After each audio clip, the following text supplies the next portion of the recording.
चर्चा आहे. आमदार साहेब तुम्ही भाजप क्रॉस वोटिंगचा देखील तुमच्या आलेला आहे. काय सांगा पण यावरती सविस्तर बोलू आपण. कधी सांगा कधी चव्हाण साहेब लवकरच चव्हाण साहेबांना तुम्ही भेटला. चव्हाण साहेबांशी भेट झाली तुमची. भेटला आमदार साहेब बोला त्यांना काय अडचण आहे. आमदार साहेब चव्हाण साहेबांना भेटला. चव्हाण साहेबांना भेट झालेली आहे. त्याच्या नेमकी काय चर्चा झालेली आहे.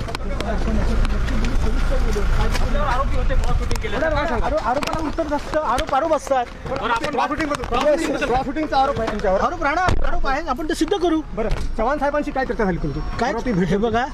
चव्हाण साहेब हे महाराष्ट्राचे माजी मुख्यमंत्री होते, जिल्ह्याचे पालकमंत्री होते.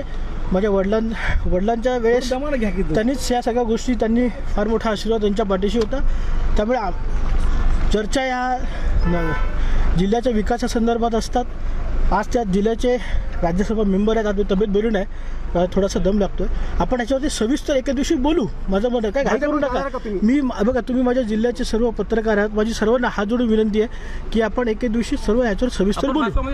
चर्चा होते बघा चर्चा राहतात. आपण त्याच्या योग्य वेळेस योग्य बोलू. हा क्रॉस वोटिंग बद्दल मी आतापर्यंत खुलासा केला नाही. मी सांगितलं ना ते सिद्ध ज्या मार्गाला जायचं मार्ग सिद्ध करू आपण. आपल्यासोबत जे दुसरे आमदार होते त्यांनी म्हणजे त्यांनी स्पष्टीकरण दिलंय, आपण खुलासा केलाय. आमदार साहेब बाकीच्या आमदारांनी खुलासा केलाय. अद्यापर्यंत आपण खुलासा केला नाही. आपल्यावर आरोप होतोय आपण मी खुलासा केला. मी माध्यमांमध्ये मागे सुद्धा मी नव्हतो, माझी तब्येत बरी नव्हती आणि मी अधिवेशनाच्या काळात त्याच्यानंतरच्या वेळेत सुद्धा मी हे कायम सांगत आलो की मी बिनबुडाचे आरोप करण्यात आले. हे मी कायम सांगितलं. माझे तशी आज वर्तमानपत्राला बातमी देखील आहे. कोण आरोप करते आपल्यावर खूप मला माहित नाही. मला आपल्याकडूनच कळतं. काँग्रेसमध्ये आहात तुम्ही. काँग्रेसमध्ये निश्चितच